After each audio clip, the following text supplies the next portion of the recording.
옛날에 어떤 왕이 있었는데 늘 마음이 불안하고 초조했습니다.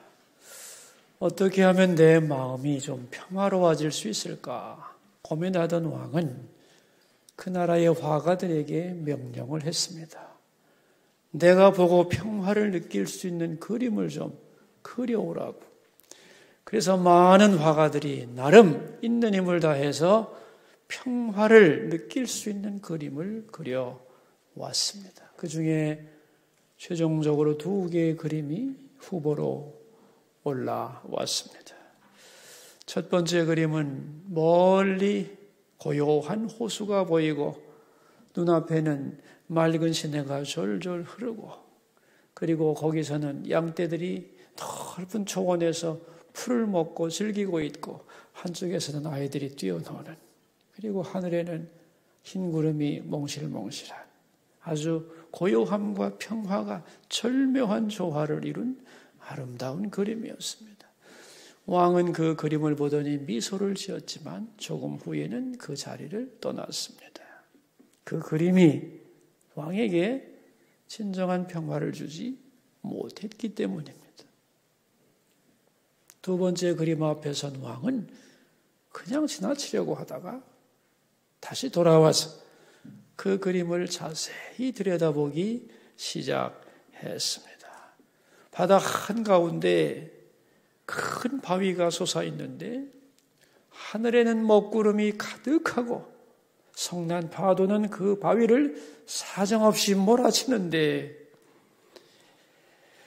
그 바위 꼭대기 조그만 틈에 새 한 마리가 둥지를 틀고 있는데 자세히 들여다보니 이미 그 어미 품 안에 안긴 어린 새들이 보였습니다. 그 어린 새들은 환경과는 상관없이 어미 품 안에서 행복하고 평화롭게 놀고 있는 그림이었습니다. 왕은 두 번째 그림을 그린 화가에게 큰 상금을 주었습니다. 위태로운 환경 속에서도 어미 품에 안긴 새끼 모습이 가장 안전하고 평화롭게 느껴졌기 때문이지요. 여러분, 모든 사람은 안정과 평안을 원합니다. 세상이 불안해질수록 갈수록 그 갈망은 커질 겁니다. 그런데 문제는 진정한 우리 삶의 안정감은 어디서 오느냐 하는 거죠. 좋은 직장을 가지게 되고 결혼을 하고 자식을 낳고 애써 돈 모아 집 한 채를 구입하고 그렇게 되면 우리 마음에 안정감이 생기는 건가요? 진정한 안정과 평화는 어디에 있는 것일까요? 사람들은 내가 가장 소중하게 여기는 것, 그것을 소유하고 확보했을 때 안정과 평화를 누립니다. 돈이 가장 소중하다. 이것만 있으면 내가 만족할 수 있다. 이렇게 생각하는 사람은 돈에게 최고의 가치를 부여한 사람이죠. 그 사람은 돈만 있으면 안정과 평화를 누리게 돼 있습니다. 권력을 최고의 가치로 둔 사람은 권력만 있으면 안정과 평화를 느끼게 되지요. 그런데 성경은 우리 마음 가장 깊은 곳에 뭐가 들어있어야 안정과 평화를 누릴 수 있다고 말하느냐? 그게 뭘까요, 여러분? 성경은 인간의 구조를 성전에 비유해서 설명을 합니다. 성전 마당은 육체와 같다는 거죠. 그리고 그 가운데 있는 성소는 우리의 마음과 같고, 그리고 가장 깊은 곳에 있는 지성소는 영혼과 같다는 겁니다. 여러분, 가장 깊은 지성소에는 뭐가 들어있나요? 하나밖에 없어요. 법궤. 그 안에 하나님의 말씀의 돌판이 들어있습니다. 우리 존재의 가장 깊은 곳에 하나님의 존재, 하나님의 말씀이 들어있으면 그것이 가장 완전한 영혼의 상태이며 그때 우리는 최고의 안정과 평안을 누릴 수 있다. 그런 얘기입니다. 그런데 세상을 살다 보면 세상의 수많은 가치들이 우리를 공격해 들어옵니다. 그래서 우리 영혼 속으로 하나님 아닌 것들이 계속 침투하게 되죠. 다시 말하면 내 영혼이 추구하는 것들이 바뀌는 겁니다. 어떤 경우에는 돈이 혹은 쾌락이, 성공이, 성취감이, 자식이, 명예가 수없이 하나님 이외의 다른 것으로 내 영 한가운데 자리 잡으려고 몸부림을 치는 거죠. 내 영혼에 하나님 아닌 것이 들어온 것을 회개하고 그것을 몰아내고 다시 하나님으로 내 영혼을 채우는 것, 그것이 예배입니다. 여러분, 어릴 때 콤파스를 가지고 원을 그려보셨죠? 네? 중심을 딱 고정시키고 돌리면 작게도 그릴 수 있고 크게도 그릴 수 있죠. 크기가 달라져도 중심점이 확보되어 있으면 그 원은 동그랗게 안정되게 균형감 있게 흔들리지 않고 그릴 수 있습니다. 인생의 중심점은 하나님이죠. 하나님을 나의 중심으로 딱 모시고 살면 내가 어디서 뭘 하든지 내 마음에는 안정감이 있게 되고 하나님이 나를 통해 역사하시기 때문에 나는 이웃에게 선한 영향력을 행사하며 축복의 통로가 될 수 있습니다. 소위 폭넓은 인생을 살아갈 수 있는 거예요. 근데 중심이 없다면 내가 하나님을 떠나 있다면 세상에 이런저런 가치관이 나를 흔들어야 되기 때문에 중심을 잃고 떠도는 인생이 될 수밖에 없는 것입니다. 그래서 여러분이 살다가 때때로 불안해지고 두려워지고 조급해진다면 다시 생각해야 합니다. 나는 정말 지금 하나님을 바라보고 있는가? 지금 내 영혼의 한가운데 하나님만 계신가? 아니면 다른 것이 들어와서 나를 흔들어대는가를 질문할 수 있기를 바랍니다. 오늘 이사야 15장과 16장은 모압에 대한 예언입니다. 모압이 어떤 나라냐 하면은 지금의 요르단인데요. 이스라엘 남동쪽, 사해의 남동쪽에 있는 작은 나라입니다. 그런데 이 모압이라는 나라는 이스라엘과 관계가 아주 깊은 나라입니다. 여러분, 성경에서 모압과 연결된 사건들이 몇 개 생각이 나시나요? 맨 먼저는 아브라함과 롯의 관계가 생각이 나실 거예요. 창세기에 나오죠? 롯은 아브라함의 사랑받는 조카였는데 롯이 아브라함과 있을 때에는 하나님을 잘 섬겼죠. 근데 양들이 많아지자 헤어지게 되고 롯은 소돔과 고모라 쪽으로 이동을 하게 되면서 점점 세상에 빠져들게 되죠. 하나님께서 소돔과 고모라를 심판하실 때 롯을 구출하려고 했지만은 롯의 아내는 뒤를 돌아보다가 소금 기둥이 되고 죽어버립니다. 산속에 숨어 살던 롯은 두 딸과 관계를 해서 아들을 낳죠. 그 첫 아들이 모압입니다. 모압 족속의 조상이죠. 그러니까 이스라엘 백성들에 대해서 이 모압 족속은 항상 사생아라는 자격지심, 열등감과 죄의식을 가지고 살아가는 민족이었던 거예요. 그런데 이스라엘이 애굽에서 노예 생활할 때는 문제가 없었어요. 그때는 이스라엘이 노예가 되어 있었을 때 모압은 이미 가나안에서 터를 잡고 잘 살고 있었는데 애굽에서 해방이 되어가지고 가나안으로 진군하는 이스라엘을 보면서 다시 마음이 복잡해지기 시작하는 거죠. 그래서 광야 40년 끝에 모압 땅을 통과하려고 할 때 모압 왕은 발락이라고 하는 모압 왕은 이스라엘이 자기 땅을 통과하지 못하게 방해를 했습니다.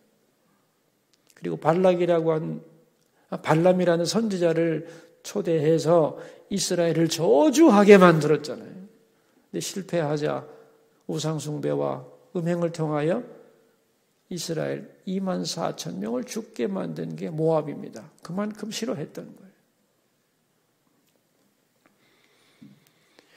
룻기에 보면은 룻이라고 하는 여자가 주인공인데 이 룻이 모압 여자입니다. 이스라엘의 흉년이 들자 나옴이라는 여자가 모압으로 피신해서 거기서 자부들을 얻잖아요. 그 중에 하나가 룻인데 남편과 아들이 다 죽고 나중에 이스라엘로 돌아올 때 룻과 함께 돌아오잖아요. 근데 그 룻이라고 하는 여자가 이제 보아스라고 하는 남자하고 결혼을 하게 되고 이 보아스라는 사람이 이제 오벳이라고 하는 아들을 낳게 되죠.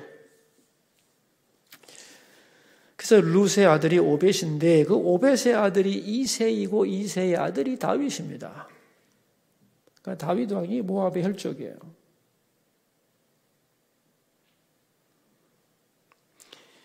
그래서 이스라엘은 모압이 비록 이방 나라지만은 모압과 잘 지내려고 했어요. 왜? 작은 집처럼 생각을 한 거죠. 그러나 반대로 모압은 이스라엘에 대하여 알러지가 있는 거예요. 열등감과 질투가 늘 존재했던 거예요. 모압은 나중에 다윗 왕에 의하여 완전히 정복을 당하고 조공을 바쳤는데 이 이스라엘이 통일 왕국이 둘로 갈라지잖아요. 북이스라엘과 남유다로, 그죠? 근데 그 모압은 두 나라로 갈라졌을 때 북이스라엘의 지배를 받았어요. 그런데 지금 이 이사야가 이제 이 예언을 하고 있을 때는 어떤 상황이냐 하면은 북이스라엘이 점점 하나님 앞에 범죄하고 나라가 작아지고 힘이 없어지면서 북이스라엘로부터 막 독립을 했을 때입니다. 근데 우리가 알다시피 북이스라엘은 남유다보다도 신앙이 엉망이죠. 예루살렘 성전이 없으니까 사마리아에다가 잘못된 성전을 세워놓고 하나님을 믿었지만 변질된 신앙을 가진 나라가 북이스라엘이란 말이죠. 그러니까 모압은 북이스라엘의 속국으로 있으면서 잘못된 하나님 신앙을 받아들였고 잘못 믿는 사람들을 보면서 상처를 많이 받은 사람들입니다. 마치 뭐와 같으냐면은 하나님을 잘못 믿는 이상한 신앙인 집에 가가지고 그 사람과 함께 살았다고 생각합시다. 어떻게 되겠어요? 하나님을 믿는다는 것들이 하고 그 믿는 사람도 싫어하고 그들이 믿는 하나님 신앙도 역겹겠죠. 그죠? 모압이 바로 그러한 상황이었다. 그런 얘기입니다. 그래서 오늘 이 15장에는 먼저 모압에 대한 예언이 나오는데 모압의 죄가 뭐냐? 모압이 왜 망하느냐 하는 이유를 세 가지로 설명을 합니다. 자, 모압의 죄가 세 가지인데 첫째가 뭐냐 하면은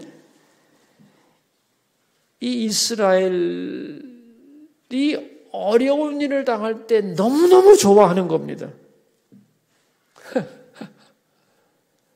형제 이스라엘이 잘못된 것만 보면 좋아 죽는 거예요.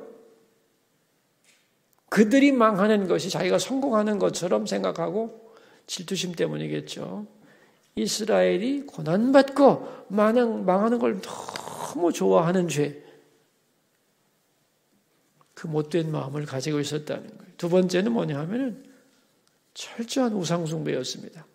하나님에 대한 뭐라고 그럴까요? 잘못된 이미지로부터 생겨난 하나님 거부한 신앙. 그게 미신으로 가가지고 이 모압의 우상으로 변질됩니다. 그래서 바알과 아세라 목상, 금오스 신. 그래서 이 모압의 신 중에 하나가요. 자식을 제물로 바치는 그걸 좋아하는 신입니다. 그게 다 어디서 온 거냐면 아브라함이 이삭을 바치는 것에 대한 그 이미지에서부터 온 개념들이죠. 그러니까 롯은 하나님을 섬겼죠. 그죠? 아브라함과 있을 때는. 근데 이 모압의 조상이 하나님을 아는 거죠. 그러니까 모압도 하나님을 알고는 있는데 하나님에 대한 반감이 커서 잘못된 우상을 죽도록 섬겼습니다. 마지막 세 번째는 모압이 굉장히 풍요로운 나라입니다, 여러분. 물도 많고 풀도 많고 그래서 비옥한 땅, 농사도 잘 되고 양치기도 좋고 특별히 모압의 포도는 명품입니다.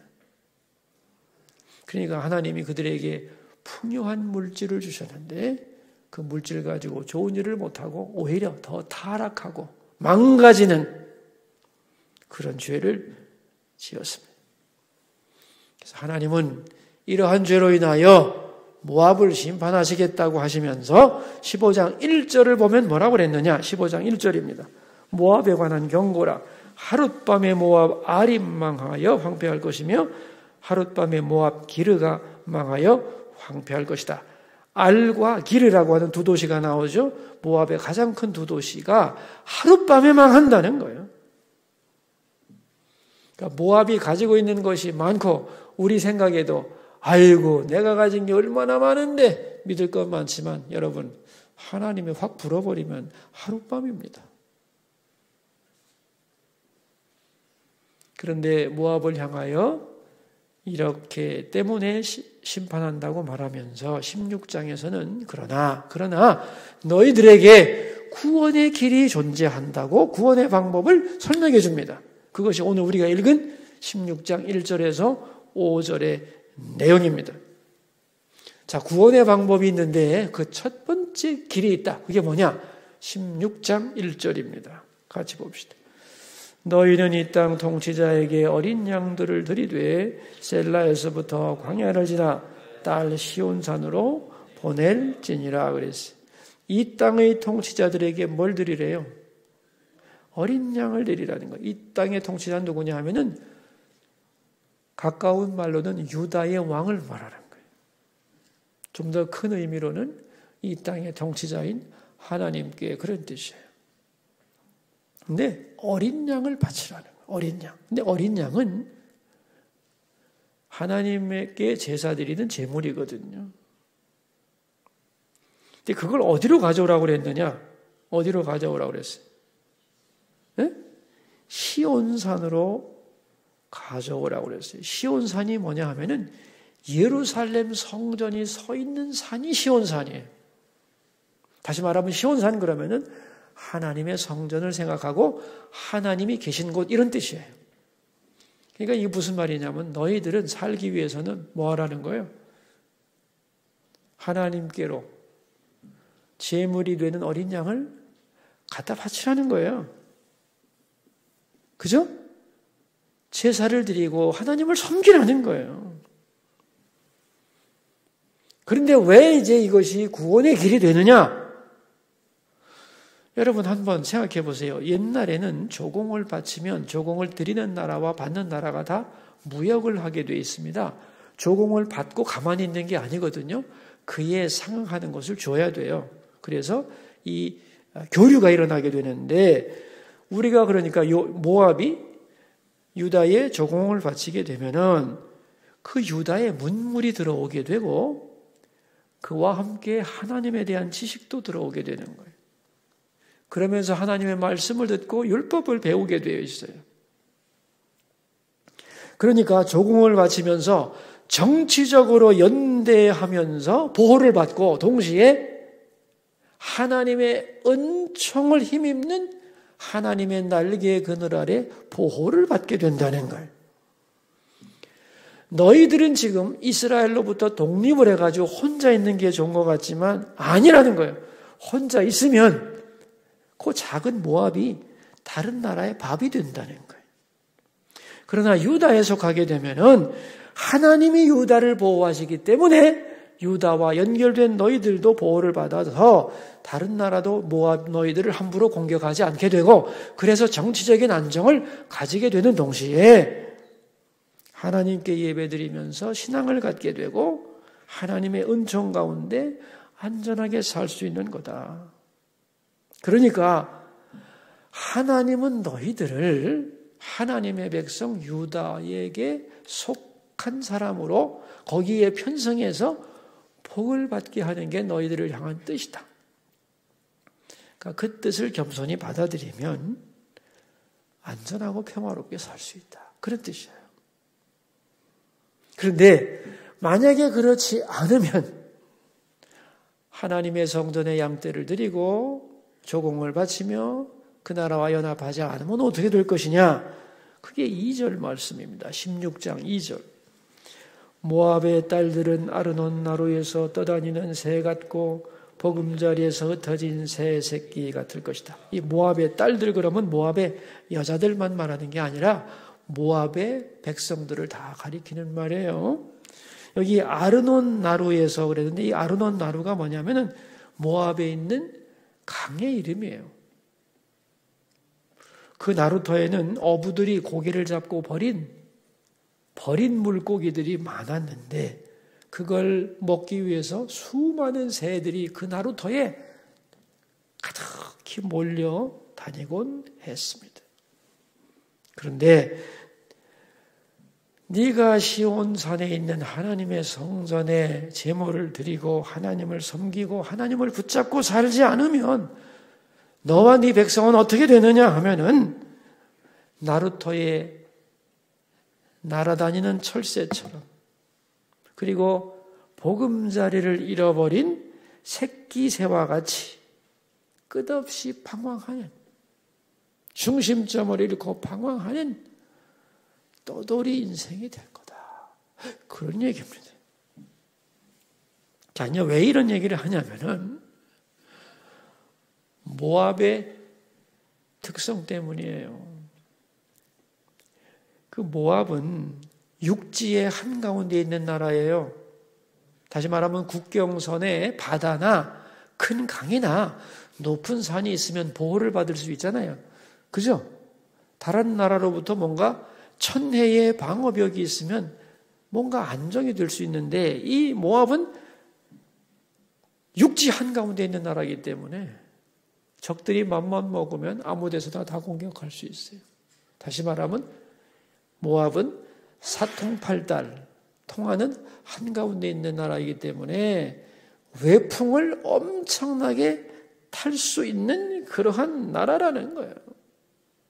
그렇기 때문에 하나님의 보호를 받아서 너희들이 견고하면 많은 나라에 좋은 영향을 끼칠 수 있는 동시에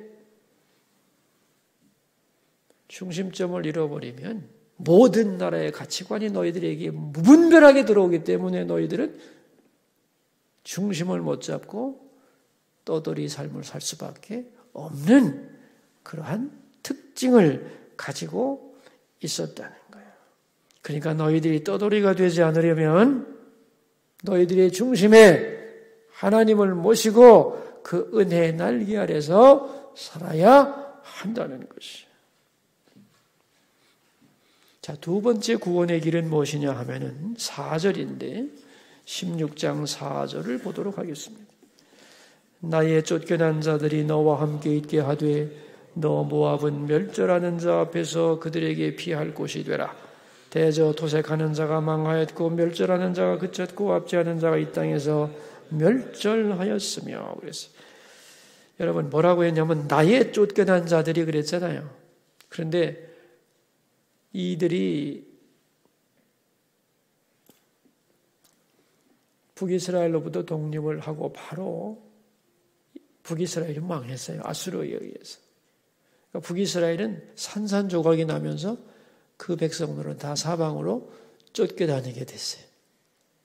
정처 없이 피난길을 가는 거죠. 그런데 그 중에 많은 사람들이 모압으로 피난으로 온 거예요. 왜? 가깝고 관련이 있던 나라니까. 그런데 이 피난 온 이스라엘 사람들을 전부 다 죽이거나 아수르 군인에게 알려서 다 잡아가게 만든 거예요. 모압 사람들이. 그러지 말라는 겁니다.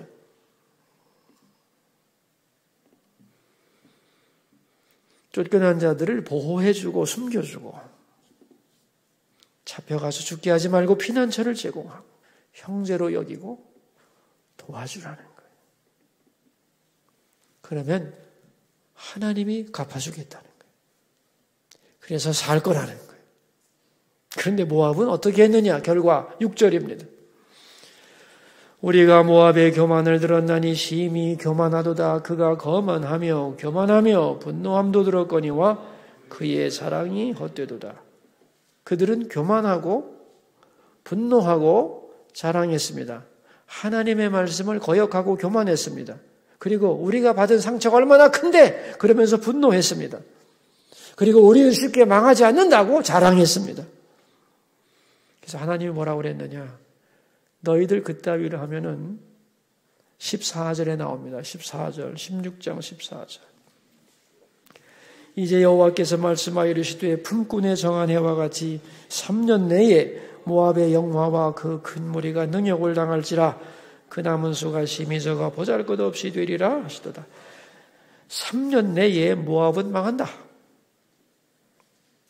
근데 그 앞에 뭐라고 붙었냐면은 품꾼의 정한 해와 같이. 그래서 이 품꾼의 정한 해와 같이란 말이 무슨 소리냐 하는 거예요. 여러분, 품꾼은 어떤 사람이죠? 품꾼은 몇 시부터 몇 시까지 일하고 일당 받는 일용직을 품꾼이라고 그럽니다. 그러니까 품꾼에게 있어서는 시간 계산이 정확합니다. 시작하는 시간이고 끝나는 시간 칼같이 지키죠. 그러므로 품꾼의 해와 같이 말은 뭐냐 하면은 정확하게 3년 만에 그런 뜻입니다. 계산 정확하게 3년 만에 망한다. 그랬어요. 사랑하는 여러분, 이 예언이 어떻게 성취되었을까요? 아수르가 북이스라엘을 점령하기 전에 바로 모압은 해방됐다고 그랬죠? 그래서 혼자 있게 되었다고 그랬잖아요. 그리고 북이스라엘을 멸망시켰잖아요, 아수르가. 그러니까 모압은 보호해 줄 나라가 없었던 거죠. 그리고 유다의 남쪽에 있기 때문에 아수르가 우리를 공격하더라도 유다가 무너지지 않는 한 그 남쪽에 있는 우리는 안전하겠지, 그렇게 생각했던 거예요. 그런데 아수르는 반대로 한 겁니다. 유다는 하나님의 보호하기 때문에 함부로 손을 못 대는 거예요. 결국은 아수르가 유다를 함락 못 시켰잖아요. 그러니까 아수르는 남쪽에 있는 모압부터 먼저 망가뜨립니다. 쉬우니까. 그래서 남쪽에 있는 모압이 하루 만에 망하는 거예요. 유다의 양을 보내고 하나님께 예배드리며 유다의 보호를 받았더라면 정치적으로 유다가 망가지기 전에 모압이 망가지지 않거든요. 그래서 모압은 구원을 받았을 텐데. 정치적으로 유다의 보호도 받지 못하고 하나님의 은총도 받지 못하고 이언 무시하다가 3년 만에 완전히 망하는 나라가 모압입니다. 오늘 본문의 중요 요절은 2절 말씀이에요. 하나님을 떠난 인생은 중심을 잃어버리고 떠도는 삶이 된다는 거예요. 단지 먹을 것을 찾아 떠도는 철새에 불과하다. 보금자리를 잃어버린 새끼와 똑같다. 그런 얘기입니다. 이건 모압을 향한 말씀만이 아닌 거죠. 모든 인생이 그렇다는 거예요. 하나님을 중심에 모시지 못한 너희들은 철새에 불과하다. 이익을 따라다니는 철새. 보금자를 잃어버린 어린 새끼새. 그게 하나님을 떠난 인생의 모습이다. 그런 인생 살지 말고 영원하신 하나님을 붙들어라. 그리고 그 안에서 은총을 입어라. 그리고 하나님이 너를 견고히 붙잡을 거기 때문에 너는 이웃에게 좋은 영향력을 끼치면서 폭넓은 인생을 살게 되리라. 이 오늘의 주제입니다. 여러분, 명절을 맞이하여 생각이 많으시죠? 어떻게 살아야 할까? 어떻게 하면 내 삶이 좀 더 안정되고 평화로울 수 있을까? 여러분이 붙잡는 건 하나님 이외의 것은 다 무너집니다. 하나님께 마음을 두고 하나님을 꼭 잡는 인생이 되시기를 바랍니다. 그러하면 떠돌이 인생 되지 않고 하나님 안에서 폭넓은 인생을 살아갈 수 있습니다. 이 은혜가 여러분에게 가득하시기를 축원합니다. 기도하겠습니다. 우리 한 가지 기도 제목을 가지고 주님 앞으로 나갑시다. 떠도는 인생이 아니라 폭넓은 인생 되게 하소서.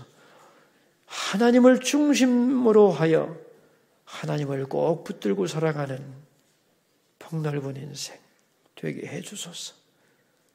그리고 구정을 맞이하여 우리 성도들 만남과 이동 중에 평안과 안전이 있게 하옵소서. 기도하겠습니다.